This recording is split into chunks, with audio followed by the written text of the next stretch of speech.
Welcome to a video where I shall rank the top 5 toxic characters in the game. Like every video in this series, all characters featured will have their best upgrades equipped as to optimize their performance as much as possible. If you are deeply offended by my opinion, feel free to leave at your own will and never return.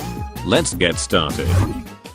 In 5th place, we have the Druid Rose. The Druid Rose may not exactly have high damage output, but with a class that is capable of homing, she can be both quite decent and obnoxious to face. Her rapid fire nature also allows her to much more easily spread the toxic damage over time, allowing her to tag and infect multiple enemies at once. However, Druid barely scrapes 5th place due to her not having a toxic aura, rather mediocre damage output, as well as being a rose, so she is rather fragile. In 4th place, we have Dr. Toxic. Dr. Toxic offers good close range damage and to an extent can fend off enemies at medium range as well. The toxic aura, whilst not contributing much, does complement his close range nature, so it can be seen as additional chip damage. Though given how most scientists are ineffective at long range and only have 100 health, Dr. Toxic only manages up to 4th place. In 3rd place, we have the Toxic Chomper. The Toxic Chomper, much like the Fire Chomper, has a spray-based weapon that not only applies an elemental effect but can be mashed to achieve higher than intended DPS, allowing him to plow through health pools at close range. He also has 175 health, making him fairly bulky and can sponge quite a bit of damage. Toxic Chomper manages up to 3rd place, for whilst he may have decent bulk and a highly powerful primary, he does lack severely in the range department.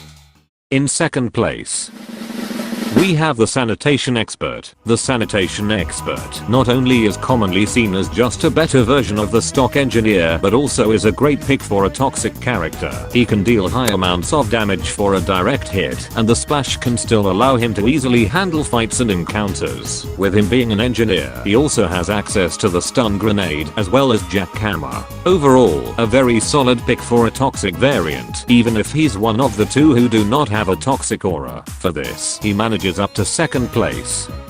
And in 1st place, we have Toxic Brains. Whilst initially weak and rather underwhelming normally, can very quickly build up his meter if he happens to encounter a Varsweed or an incompetent tank. If he is capable of entering Toxic Overload, then he can triple his damage output, as well as gain immense speed and armor, allowing him to shred through entire groups or even teams if left unchecked. It is thanks to these traits and capabilities that I personally believe that Toxic Brains is the best toxic variant in the game. Be sure to come back for the next episode next week. Thanks for watching, and don't forget to subscribe for more shit like this. Have fun.